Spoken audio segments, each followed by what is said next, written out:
When you think about your future, you know what calls to you. Meaningful work, happiness, growth, and sharing these values with others. But how will you find all of that? There are many paths forward, including one you may not have considered. The military provides countless opportunities to pursue your calling, where you can be part of something bigger than yourself, while still being yourself and having the future you want. You have a calling, we have an answer.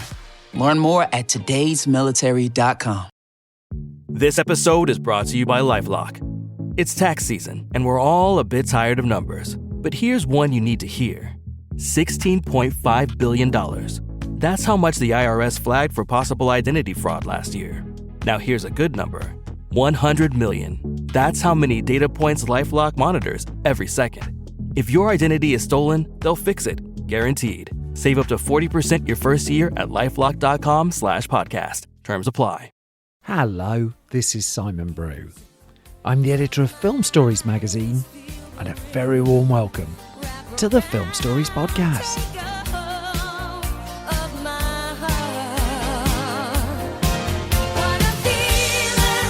Come with me. And I show you how deep the rabbit hole goes. And movies that had stories. The story just sucks them in. This is just the beginning. Stories. We would be honored if you would join us.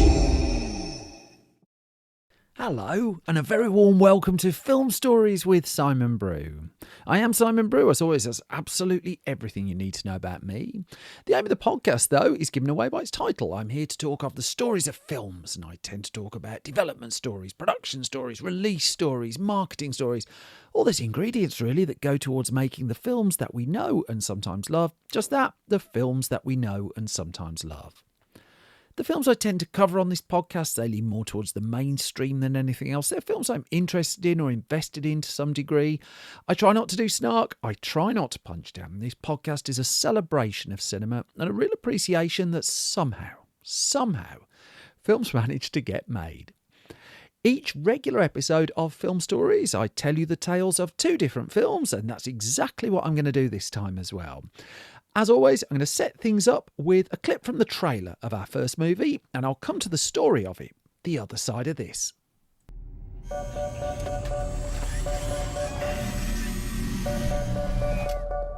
Hello. Is he asking me on a date? She didn't seem that impressed. You clean up pretty good yourself. You two look fine this evening. We're on a date. Very nice. Took you long enough to ask. So, why did you give up your life on Earth?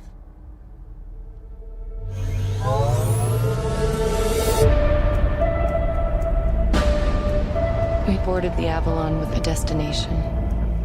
120 years hibernation means we'll wake up in a new century on a new planet. But a year ago, everything changed. Hello? Anybody here? Hello? That then is a clip from the 2016 film Passengers, directed by Morton Tildum, written by John Spates, and starring Jennifer Lawrence, Chris Pratt, Michael Sheen, Lawrence Fishburne, and Andy Garcia. And it's quite a tale, this one, really. It goes right the way back to John Spates, who I mentioned right at the start there. An upcoming screenwriter who, in the middle of the 2000s, the noughties, he was really just getting to work on the idea for what would become Passengers. The catalyst, though, in a strange way, was a man called Keanu Reeves. So let's dial back just a few years before Spates put pen to paper on his Passengers idea, because he'd written a spec script. A spec script is one that a studio's not paid for the development of course. It's just written entirely on spec in the hope that you sell it, you get rich, and you get a career, that kind of thing. This script was called Shadow 19, a sci-fi movie that, he got some success with. Warner Brothers picked the film up and teamed it with Keanu Reeves to star. And alongside Keanu Reeves came his producer, Stephen Hamill, but it kind of melted into the ether, really. Shadow 19 never happened. However, a relationship had been formed between Reeves, Stephen Hamill, and John Spates. And Reeves was interested in working with him and just said, well, what else have you got? And so he pitched an idea about a man stranded alone in space. And this was a concept that, well, both Keanu Reeves and Stephen Hamill were quite interested in. And they said to him, is there a story that starts there as opposed to ending there? And Spates, he told IndieWire this in an interview around the time, and that really was his jumping off point. Could he start a story at that point and build it out from there?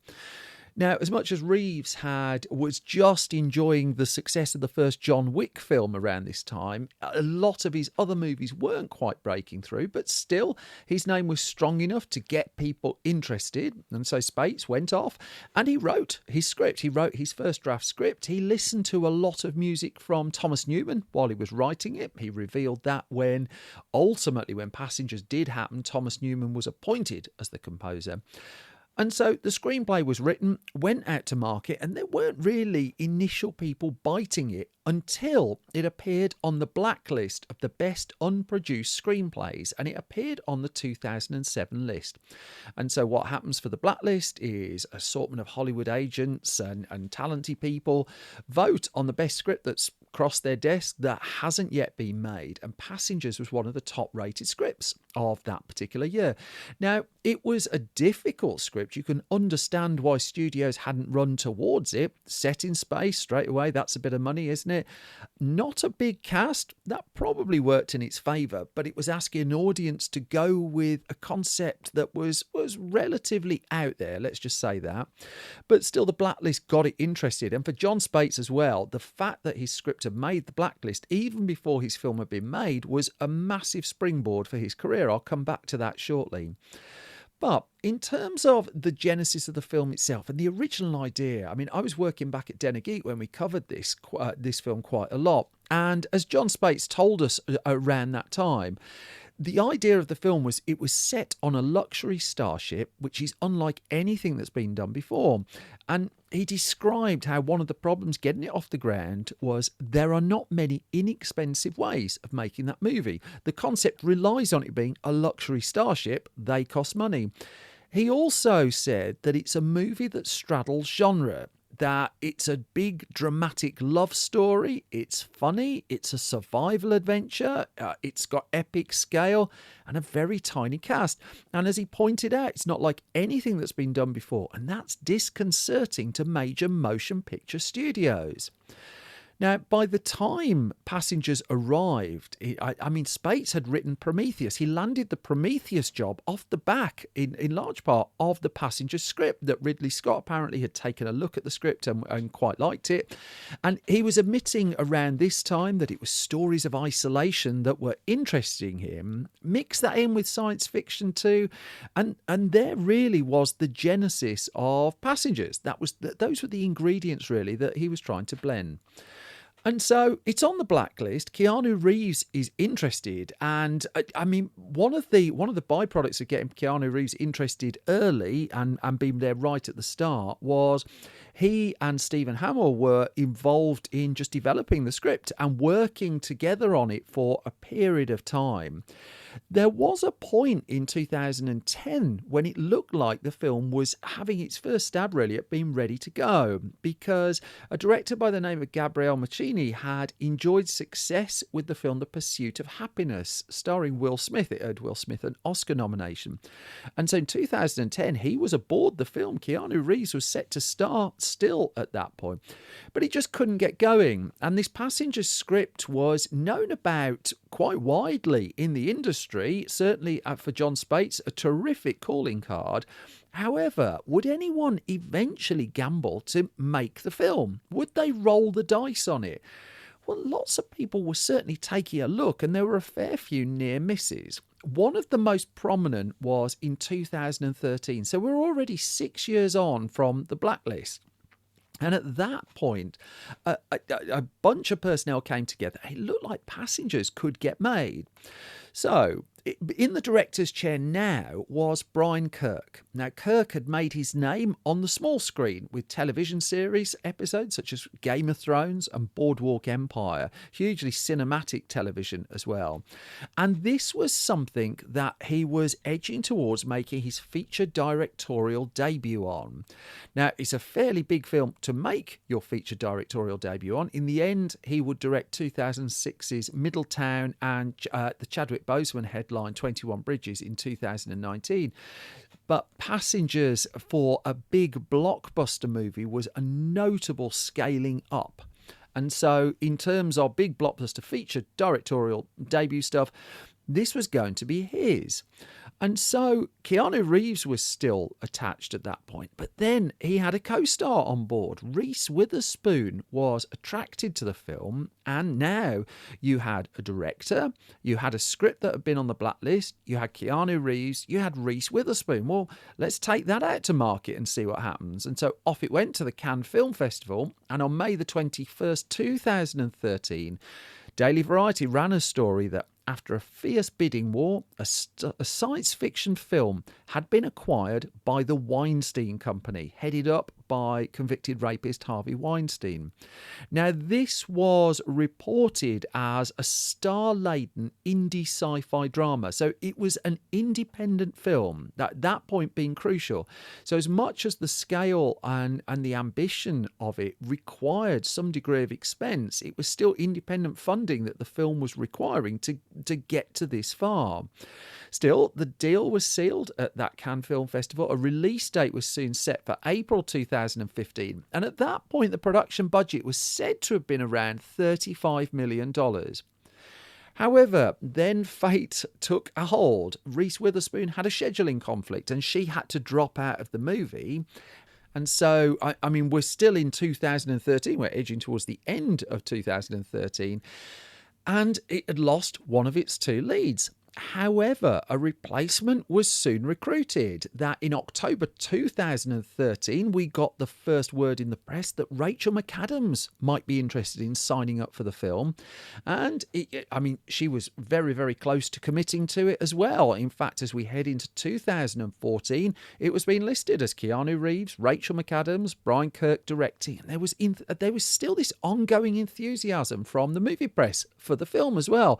Passengers as a film that they almost felt like there was a drive within the industry and a desire with the industry to see this made, not least because of the context of cinema as we headed towards the middle of the 2010s, as the PG-13 epidemic was taking hold fully in blockbuster cinema, as comic book movies and franchises and very little else seemed to be getting through the system. And so here was an original sci-fi movie of some scale, and somehow, it was just really close to the starting line.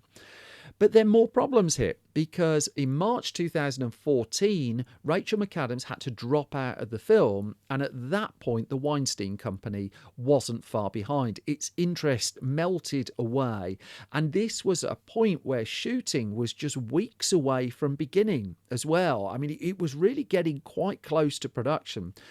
But the whole thing was soon back to square one. That Keanu Reeves would remain involved as another potential financier and distributor came in, and let's not forget too that films such as Gravity and Interstellar were around at this point. Gravity had already been a big hit. Interstellar wasn't far away too, and so Focus Features in April 2014, just after the Weinstein Company dropped out, it did come along and take a sniff at the project with the view of let's take the film forward, because again it had these ingredients, a script people wanted to see made. Keanu Reeves, the director, was in place. It was at a point where filming, if they could just find a female lead, could begin in a matter of months. And so it was reported in the Hollywood trade press again that Focus Features was looking to come on board, and that there was confidence, as IndieWire reported, that a female lead was incoming. And yet that isn't how things came to pass, because there wasn't a female lead that they'd find in time, and so Focus Features dropped out of the project as well.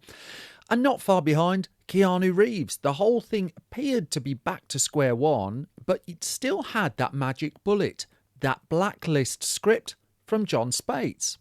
However, he also recognised that there were further problems with it. And he did say that there were many conversations over the years where big financial interests in Hollywood tried to push us into making the movie more like the other movies, to give us the gunfight, the aliens, the conspiracy that they needed to make them feel safe.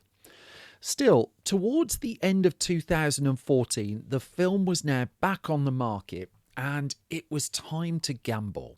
The 2014 box office to that point, after all, had been dominated by things such as The Hunger Games Mockingjay Part 1, Guardians of the Galaxy, Captain America, The Winter Soldier, the Lego Movie. In fact, you go down the list, you have to scroll quite a way until you find a film from Sony Pictures, and that would be The Amazing Spider-Man 2, some way down the list, although 22 Jump Street was on the list as well.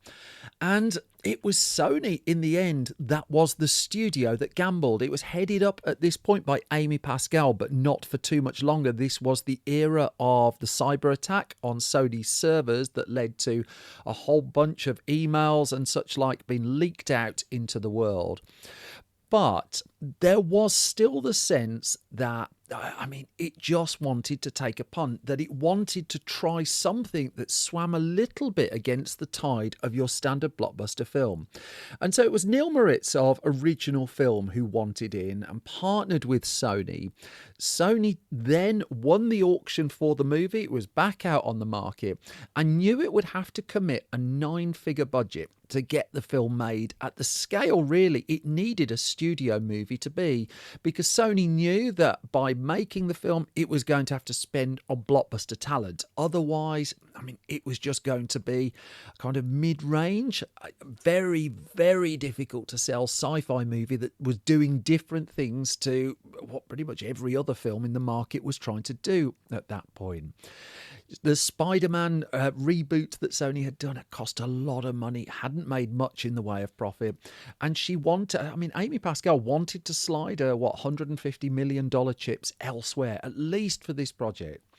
Now, she would be gone fairly quickly, actually, but by this point, there was already conversations about if Sony could pick this up, the script was there, who could they get in to direct? And this is where fate played a part, really, because bubbling right up at that point was a director by the name of Morton Tildum.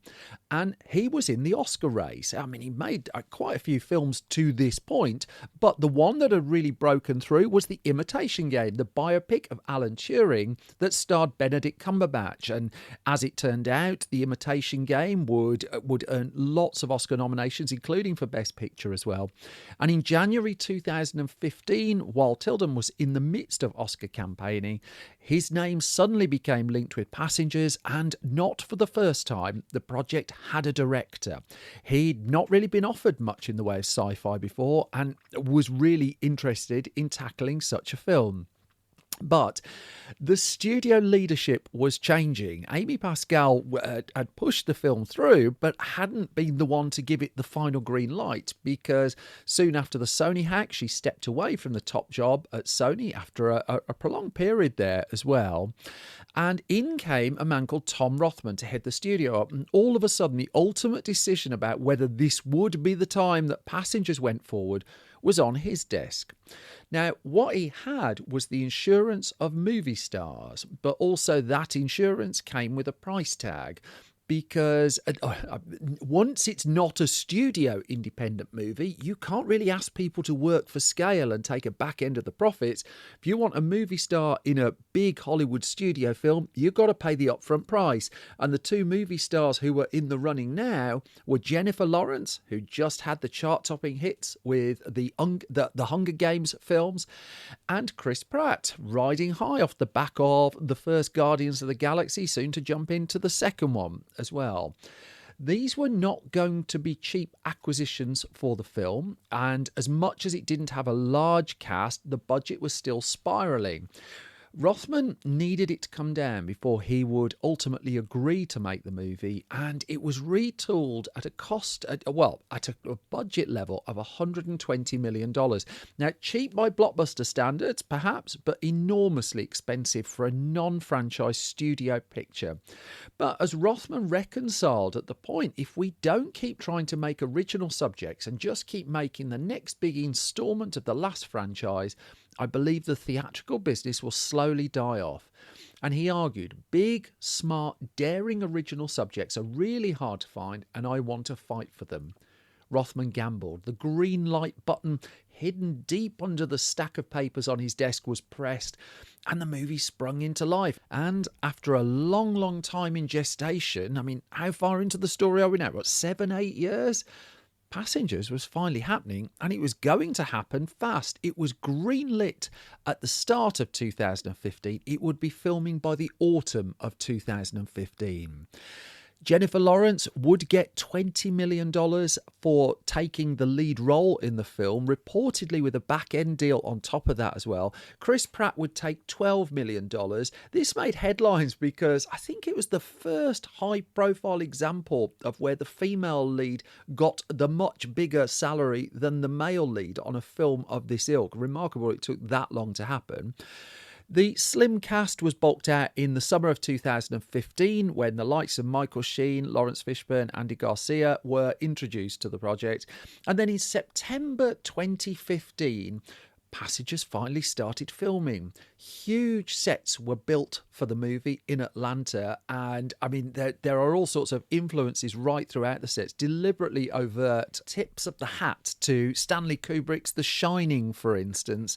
And I mean there's an awful lot of movie nerd stuff you can spot in these gigantic sets that were built.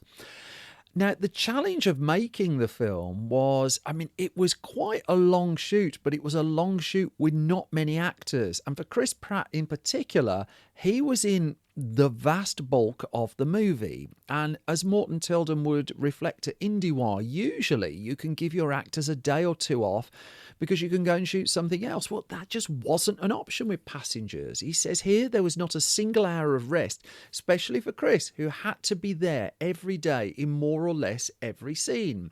The likes of Michael Sheen came in just to do their bits, and they, as much as there's a degree of CG to their appearance in the film, Michael Sheen was very much on that set in Atlanta. And also on set was John Spates. Here was an example that they don't crop up too often throughout the film stories that I tell, of a writer being around and on the set. And again, going back to our Dead of Geek days, we sent someone to the set and they ended up having a chat with John Spates over a nice coffee. Hello, Nick, if you're listening to this.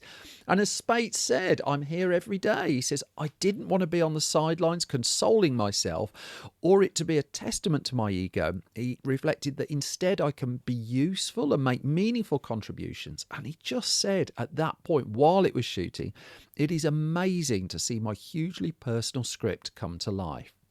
So, filming, at least principal photography, wrapped up in February 2016, and the plan now was to get the film in cinemas for the end of 2016. This would be Sony's big blockbuster summer hope for the end of the year, and the selling of it began in earnest at the CinemaCon convention in April 2016. This is a convention that brings together cinema owners from all over, and a teaser trailer was assembled very quickly and played for them as well.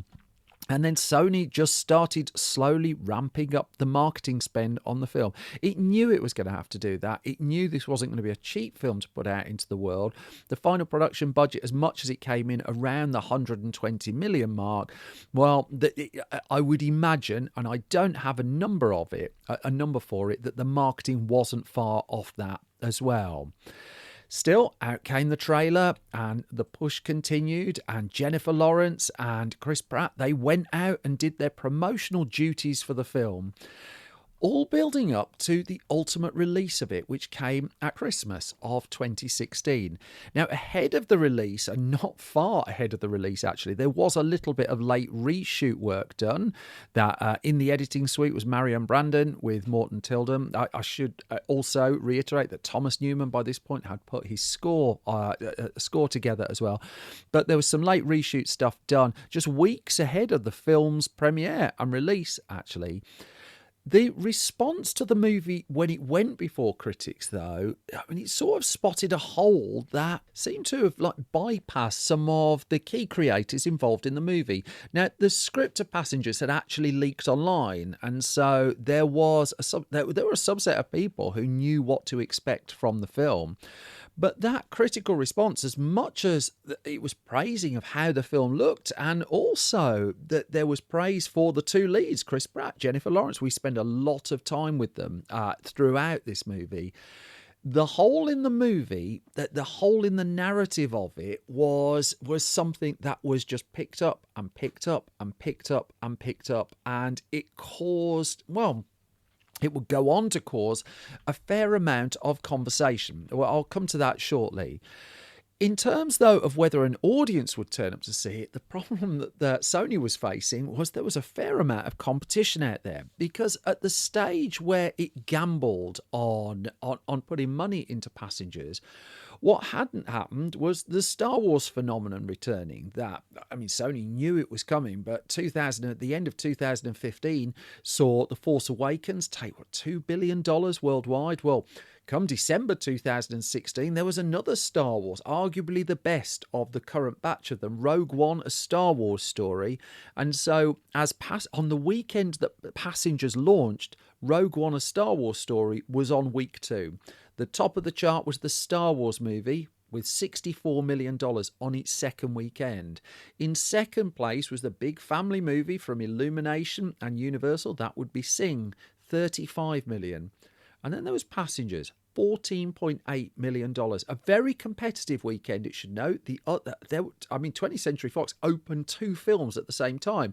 A comedy by the name of Why Him, which just slightly outgrossed Assassin's Creed. And that was your top 5. Just bubbling outside the top 5 were the likes of Moana and Fences and La La Land. Office Christmas Party was just mopping up a bit of cash as well.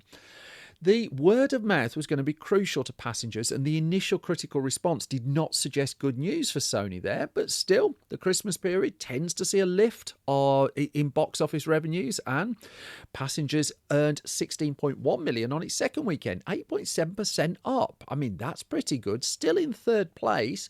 Sing was still in second place. Rogue One, a Star Wars story, was still in first place. But with no new films coming out, Passengers had a bit of road. However, Sony knew at this point what it didn't have was the kind of juggernaut or the Oscar bait that it was looking at. I mean, it would have taken one or the other, really.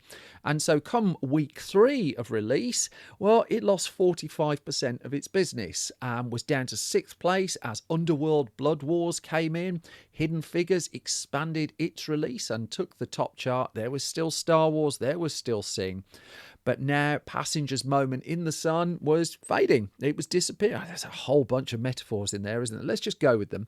And so, I mean, it was in 10th place within, 4 weeks of release as The Bye Bye Man came in and Monster Trucks. What a film that is.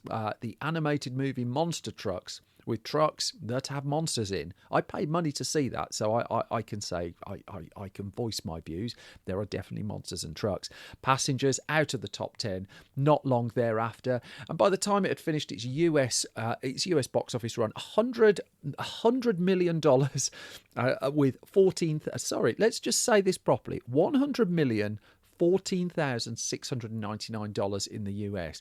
However, it was inoculated to some degree by that spend on movie stars, because this travelled better, I think, than people realise outside of America. $203 million outside of the US for a worldwide gross of $303 million. So this was no financial failure, But what it wasn't was the kind of huge film the big event or anything of that ilk that Sony was really after. And in fact, if you go down the box office chart in the US for its 2016 releases, well, you have to go a long way down before you find Passengers. I mean, in the end, it didn't break the top 50, appreciating it was a late release into the year. And Sony's biggest grossing film in America that year was the Ghostbusters reboot directed by Paul Feig.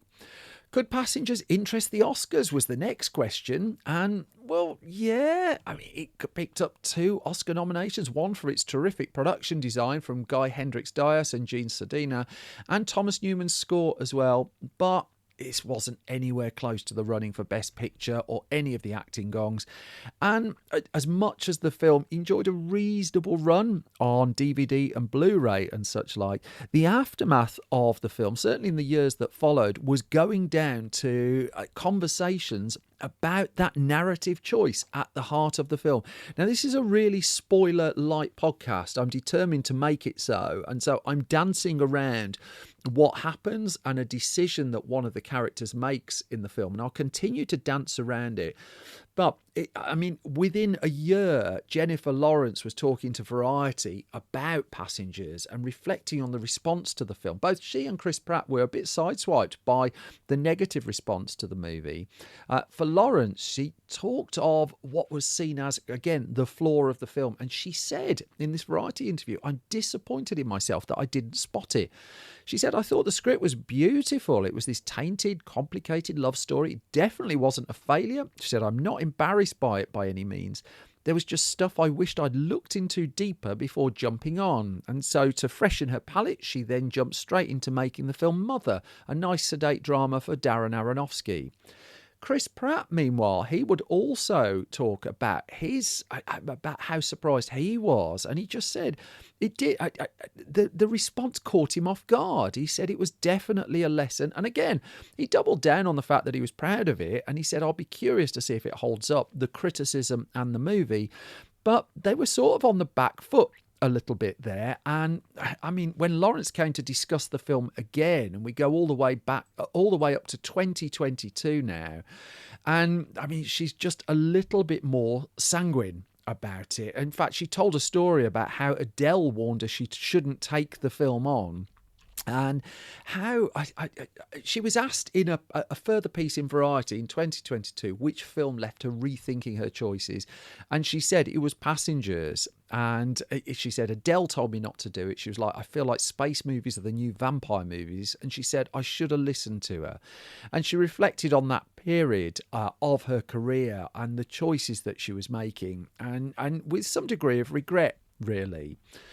For John Spates, his career took certainly a jump off the back of it, and he would say that it changed my career a lot. See, I told you, he said it travelled laterally through Hollywood. Assistants, development executives, creative executives passed it to their friends, and so it propagated quickly through the chattering classes of Hollywood and earned me a meaningful reputation, even though it took this long to make a film.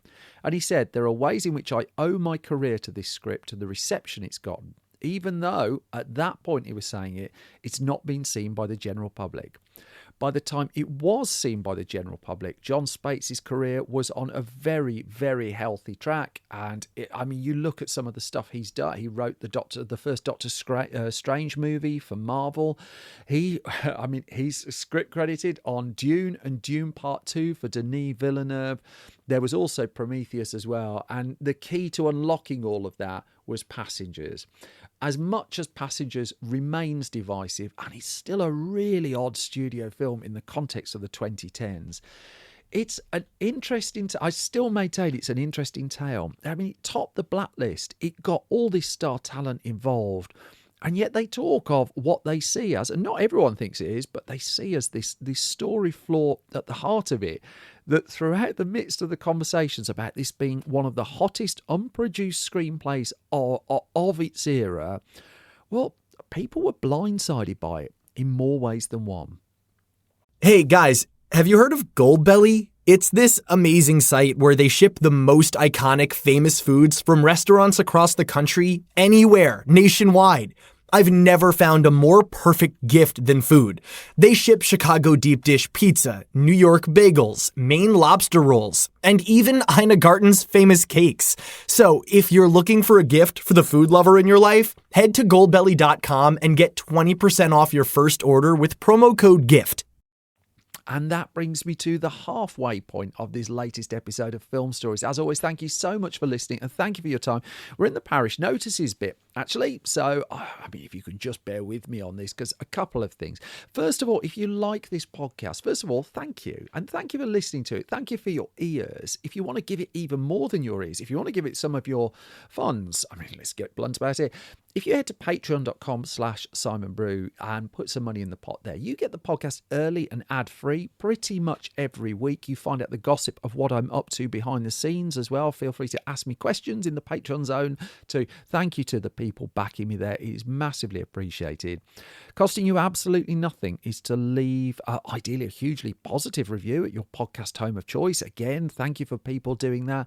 And subscribing costs you nothing as well. If you could do that, it just helps with algorithms and things I don't quite understand, but I certainly know I'm an independent podcaster and I don't have massive corporations behind me. So the reason this podcast is into the 400s in its episode count is because people have had my back and have passed this on through word of mouth. Thank you so much.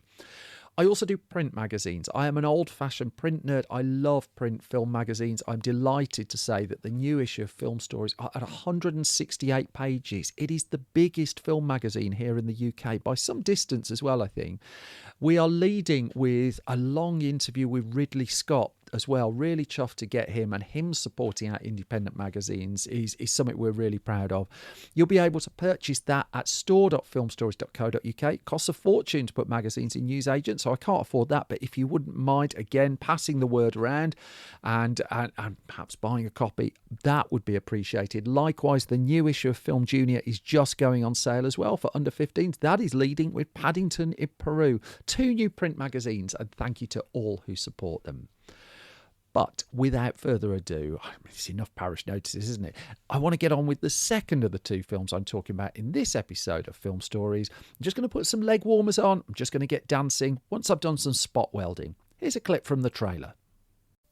You walk out there, and the music starts, and you feel it. Your body just moves. There's something inside of you that just clicks, and you're gone. It's like you're somebody else for a while. Her name is Alex. She works in a man's world. She dances in a world of her dreams. Flashdance.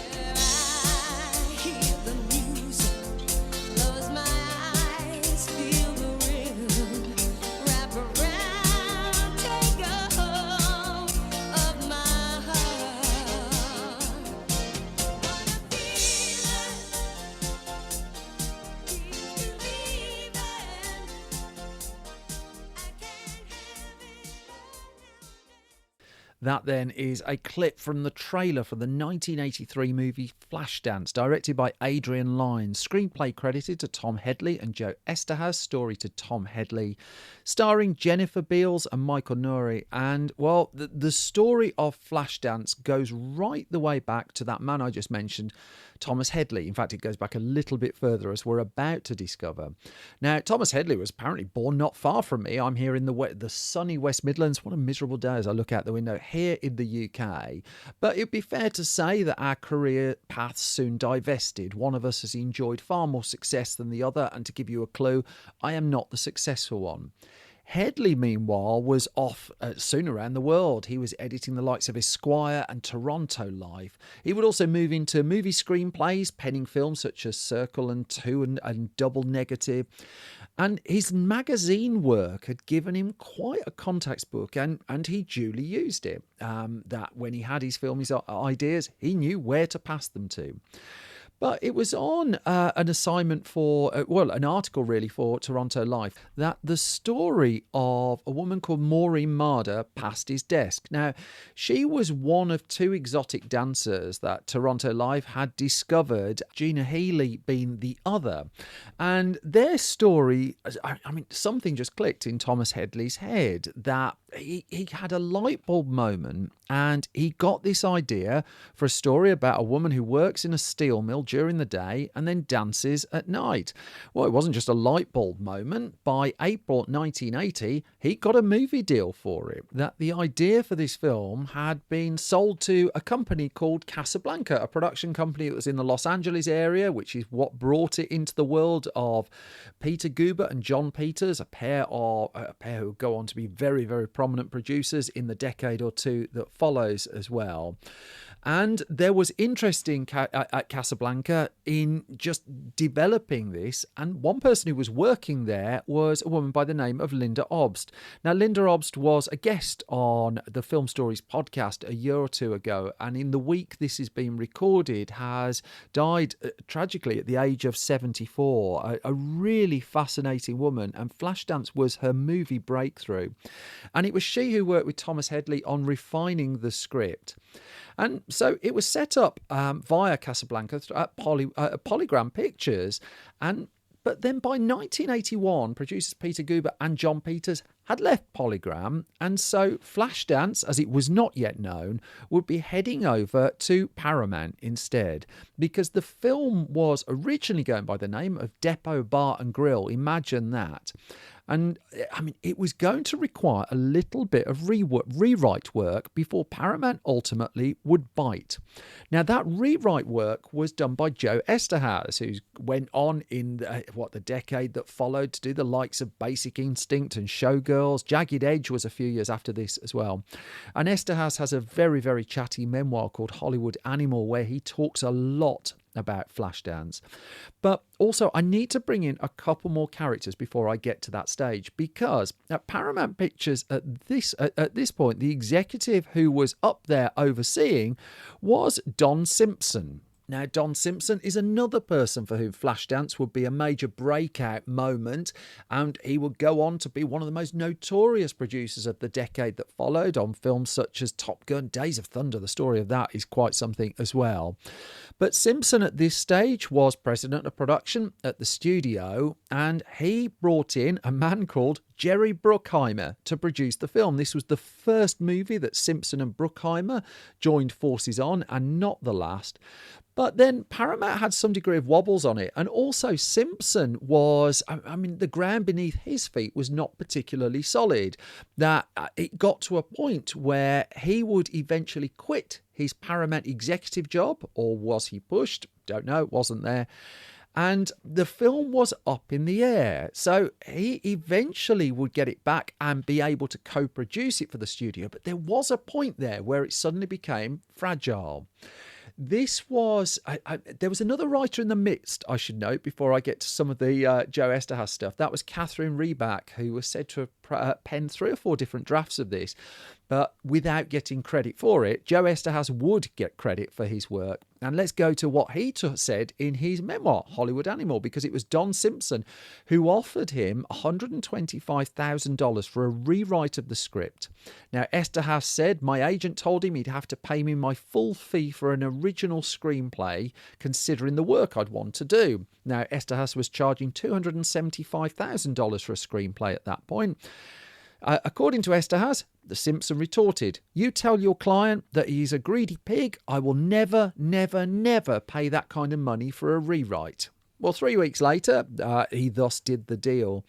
And Simpson would yell into the phone to Eszterhas while he was working on it. This is important. I've got everything riding on this. This is the only movie I've got now. I don't have a slate of them anymore. I've got this one and I've got you. I have to have a hit movie.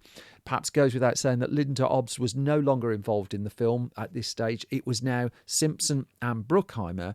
And so Simpson got a script through off Joe Eszterhas and duly sent Eszterhas champagne. Thank goodness I've got the script. Brilliant.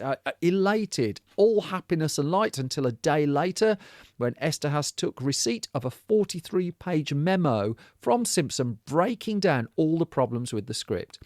So by this point, heading up Paramount Pictures was Dawn Steele, a trailblazing woman. Her memoir is incredible as well. She was lost way, way, way too soon. There was also a director involved, Adrian Lyne. He was not the first choice, however. That David Cronenberg was reportedly offered the chance to direct the movie, and Brian De Palma had to pick between directing the film that would become Flashdance or make Scarface instead, and he took on Scarface. Don't you often wonder what a Brian De Palma Flashdance would look like? That would be a bit odd. Now, Adrian Lyne had been doing lots of commercials, and he was trying to get a film made called 9.5 Weeks. And so he needed to get another feature under his belt. And so he'd done a film, I think by this point, called Foxes. And so, I mean, he was certainly on the list for the movie. But also, let's just go back to the two people who were right at the heart of the story as well, Maureen Marder and Gina Healy, because by this stage now it was a Paramount project. They needed to sign over their life rights, basically, their life story rights to the studio for it to be able to press ahead with the film. The pair would get $2,300 each for their life story. Now, a huge amount of money at that stage to them, I would imagine, but nothing on what was to come. And they duly signed over their life stories and any claim to those stories on film as well. And BuzzFeed has dug into this a few years ago, and it discovered this agreement, purportedly dated December the 6th, 1982, which, to quote the BuzzFeed piece, for a sum of $2,300, Maureen Marder had officially agreed to let Paramount use her life story and release it from any claim she might make in relation to, quote, all arrangements, including but not limited to research, interviews, costumes, photographic sessions, assistance services, and technical advice of any kind, in connection with the preparation of screenplay material and the production, filming, and exploitation of the motion picture tentatively entitled Flashdance and any version thereof in any media. God, that's a sentence, isn't it? The release, apparently, according to BuzzFeed as well, also stipulated she was not allowed to discuss the release that she'd had to sign, nor any involvement with Tom Headley as well. Cheery stuff. Coming back to that shortly.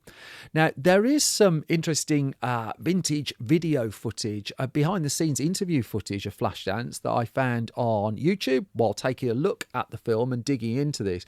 And Adrian Lyne is surprisingly candid, and this was around the time the film was made as well, about saying, I think it was kind of dumb. He just said, I wasn't crazy about it.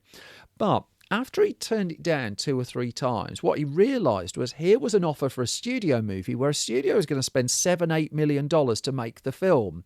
And at that stage, in the end, he had this moment. He had his epiphany moment, which is stop looking for the perfect film. Take something and see what you can do with it, basically. And he said, finally I said yes. Maybe I can make the dances interesting, he said. I had an idea that I wanted to do a wet dance. That is his quote.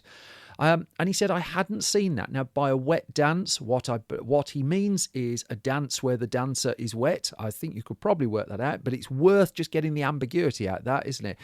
And to sell them the idea, to sell the Paramount studio people the idea of this as well, he took them to a dance studio and brought a dancer in. He sat all the executives just up on seats just up at the top. And while the dancer was doing their dancing, Adrian Lyne got a hosepipe out. Not a metaphor, he got a hosepipe out while the studio executives sat and watched. And he was just trying to sell them on this idea of, he thought this could be really sexy, just having a dance go on while the dancer was dripping with water. And he said, all I could see was this desperate skepticism on their faces.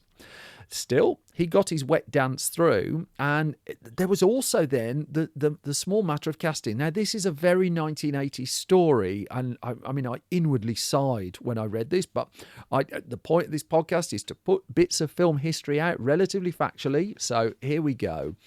The auditions were taking place. There was the final script meetings actually for the film took place in Las Vegas a couple of weeks before production started. And they used that time to also audition dancers for the film from Vegas as well. But when it came to the lead role in the film, well, it came down to 3 candidates in the end. That the lead character in this is Alexandra Alex Owens. And so the three candidates, well, there was Jennifer Beals. She'd come into audition. She was in New York, and she'd given, Line had pushed her to give quite an emotional range. I need to see you cry. I need to see you dance. She was put through her paces, and she got a call back and danced again. And then, thinking she hadn't got it, she went to Chicago. Then she drove to Connecticut, just on the belief that no way I'm going to get the role.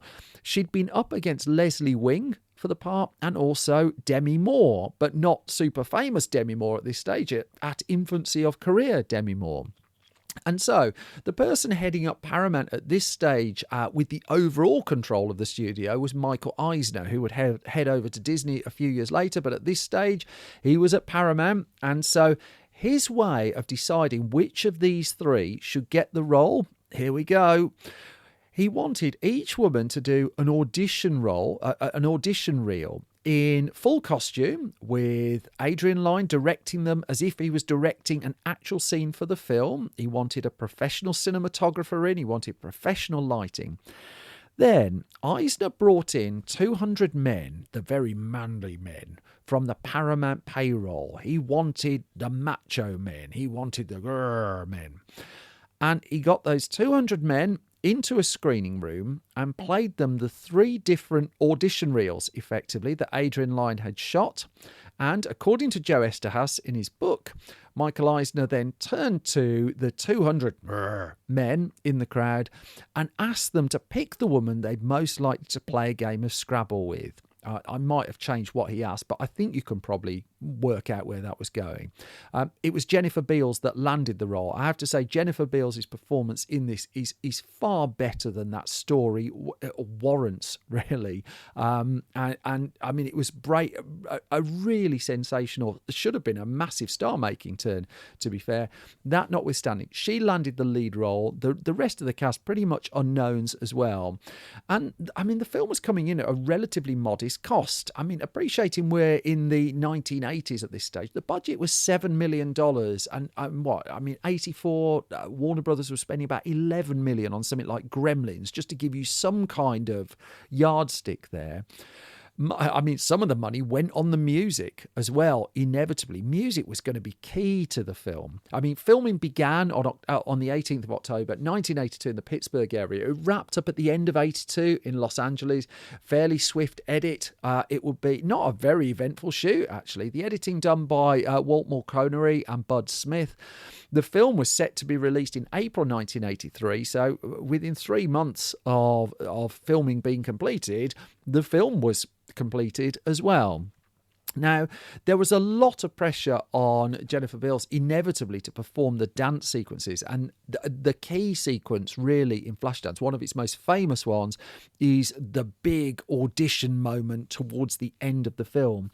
And it's quite a lot. I mean, Adrian Lyne talks about this quite candidly. There was a lot of film trickery involved in that, because there's basically, I think it's 4 people doing the dance, and it's just the way that they cut between them. So Beals was, during the filming, doubled by 3 female dancers and 1 male dancer who had to have a good shave before popping a leotard on. And between the 3 or 4 people there, they were intercut to give the illusion of the dance scene all being done by one person. I mean, very, very athletic and acrobatic dance scene. I can almost do it myself, obviously. And so, I mean, this was taking a fair amount of splicing to put together. In terms of the music as well, I mean, Don Simpson threw himself into the music, and Adrian Lyne and Joe Estes both reflected, I think, that he was a genius at stuff like this. There is also, though, a very well-told urban legend around the music. One particular song in the film Flashdance, and it's a song called Maniac, which got an Oscar nomination, written by Michael Sembello and Dennis Matkowski. And the story goes that this was actually written for a completely different film, the 1980 horror movie Maniac. and that when it wasn't used in that film, it was rewritten. However, this has been discredited in more recent years, but it is a lovely, lovely story. Irene Cara, however, came in to do the title song, Flashdance, What a Feeling. She'd already enjoyed a massive success with 1980s Fame as well.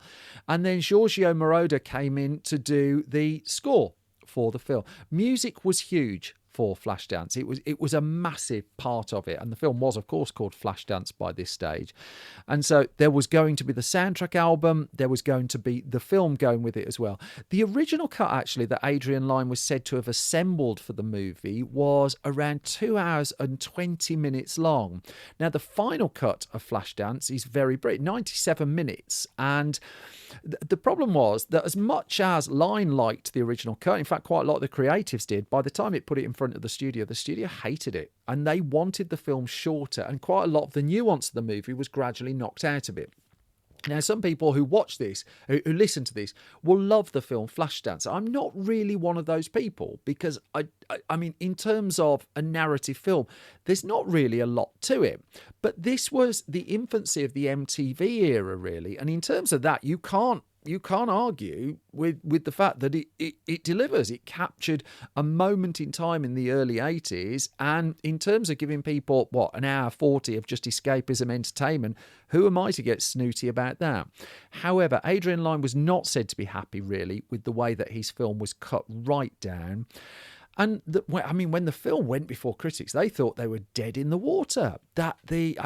Style, yes. Substance, no. Jennifer Beals, great. Film, terrible. Infamously, Roger Ebert had it as one of his most hated films. He despised the movie, and he wasn't alone. There were loads of people who just didn't like it. Is this just a film that's just a clone of Saturday Night Fever, but nowhere near as good? Is it just like, is it trying to cash in on fame? Is it just a cash in? Is there anything to it? And the general critical response to the film was, this is a dud. And in fact, the filmmakers felt that we've missed this. This is a dud. So it went into American cinemas on April the 15th to the 17th of 1983 and found itself thoroughly beaten down by Chuck Norris, because the top film of that weekend was Lone Wolf McQuade, opening with $4.295 million. And Flashdance was just behind it, in spite of the music, in spite of the promotion, with $4 million. The film that had topped the chart the week before was Tootsie. Tootsie had been around for 18 weeks and grossed $3.1 million on its 18th weekend. 18th weekend in distribution. Gandhi was in fourth after 19 weeks. Also in there was Coppola's The Outsiders, Max Dugan Returns, Spring Break, The Meaning of Life. After 45 weeks, E.T. the Extraterrestrial was thinking of leaving the top 10 but hadn't quite. And High Road to China was in there as well. And they thought, well, it was done and dusted.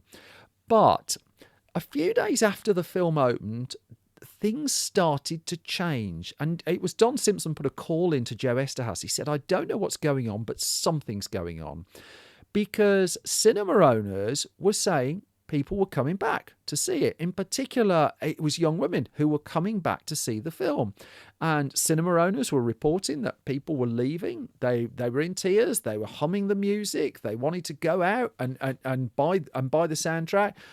And also, tellingly, this is the thing where a cinema's cashing in, they'd had to triple the amount of popcorn they usually ordered in.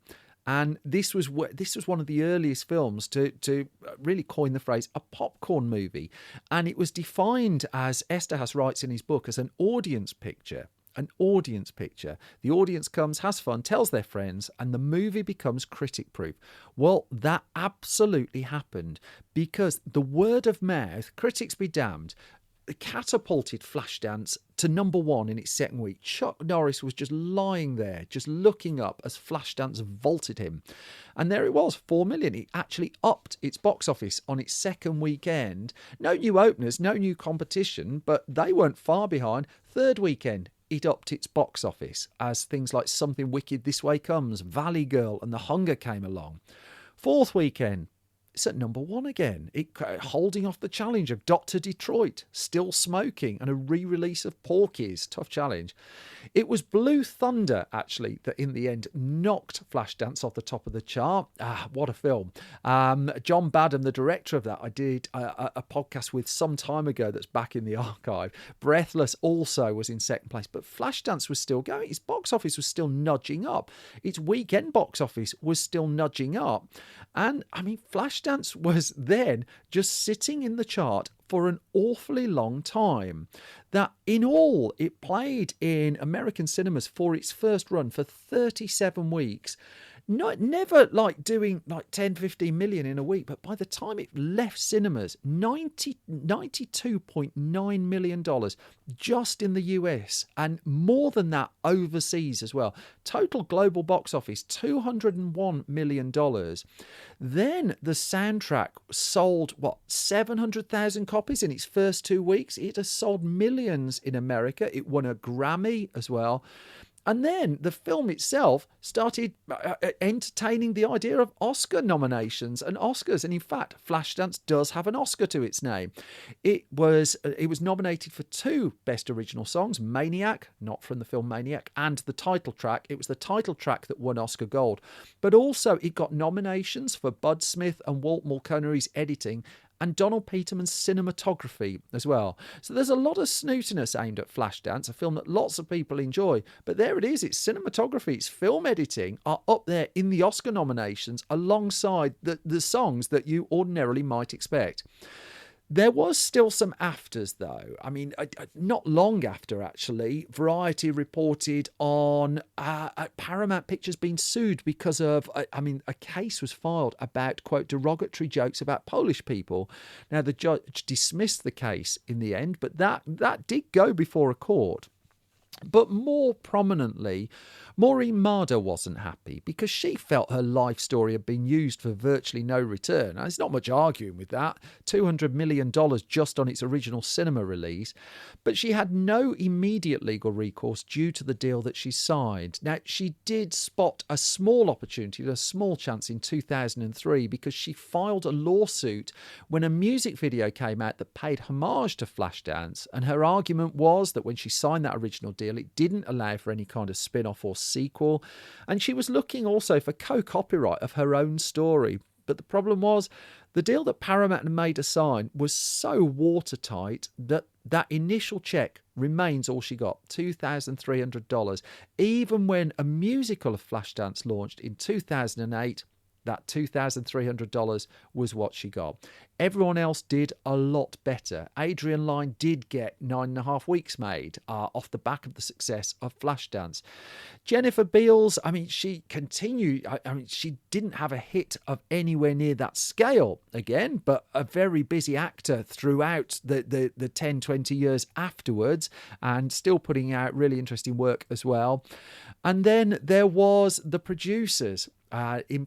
Notably Don Simpson and Jerry Bruckheimer, and this would be the springboard for their kind of MTV style of blockbuster movies that would hit so hard and so big throughout the 80s. Beverly Hills Cop, Top Gun, Beverly Hills Cop 2. Then when they went into the 90s as well, Days of Thunder, a film I've covered on a podcast episode in the past.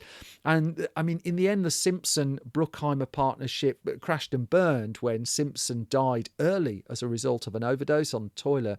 But for a while, they were the go-to for the big blockbuster movies of the 1980s. It was Flashdance that started that. A film that started and ignited a fair amount of careers, but also just leaves a little bit of a sour taste behind for the person it's allegedly said to be based on. And that brings me to the end of this latest episode of Film Stories. As always, thank you so much for listening and thank you for your time. I've horribly overrun as always. If I've not bored you completely, though, you can find more from me on Twitter and Blue Sky at Simon Brew. You can find more from Film Stories on Twitter and Blue Sky at Film Stories. We're at Facebook, facebook.com/Film Stories Online. I'm putting more and more stuff on YouTube as well. YouTube.com/film stories. If you wouldn't mind subscribing and liking things there, massively appreciated as always. You can find our online shop, store.filmstories.co.uk, where there are lots of print magazines available to buy. Thank you for supporting independent publishing as well. And then if you go to filmstories.co.uk, that is our clickbait-free entertainment news site, which we seem to slowly be getting somewhere with. It's really hard to get clickbait-free stuff noticed. And thank you again to everyone who continues to spread the word. That's at filmstories.co.uk. There's features, news, mayhem, mischief, all sorts going on there. However, the most important thing, as always, is that you're all right and that you all take care. I'm going to head off now to watch another bunch of films. Thank you so much for listening. Thank you for your time. Look after yourselves. I will be back soon with some more film stories. Thanks, folks. Bye-bye.